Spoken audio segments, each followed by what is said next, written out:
I love how you talk about that because I recently I'm in my mid 30s now, and in the last couple of years have been kind of rethinking about like, I'm not as creative as I don't feel as creative as I used to when I was younger, and so it's kind of that, how do you get out of the weight of the world to Yes. rediscover that creativity? And I think that's why one of the reasons like Harry Potter was so huge is because Yes.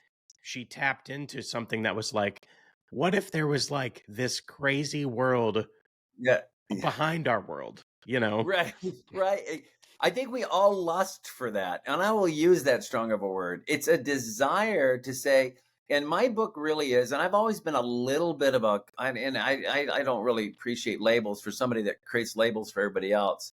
But I've always had a little bit of a metaphysical bent that I believe that all of these, you know, all of our attempt, whether it's spiritual or something, is to connect to something a little beyond ourselves. And I think there's this sense, that's why there's so many of these books like that, that there are realms. There's realms beyond us that we don't really understand, but they're intriguing, and it's fun to explore possibility. Hmm. The what if in the world. And when I was a kid, I used to always ask my mom what if till she just about went crazy. She used to call me the what if kid. So I just kind of leaned into that when I wrote this book. What if there was this thing? And what if it led to this door? And what if you opened that door and you went into this portal world? And what would that world look like? Hmm. Yeah, I think I actually been thinking recently. I think a lot of the reason why a lot of media right now, like movies and TVs and shows and things like that, aren't really connecting with people is I think we've delved too much into realism.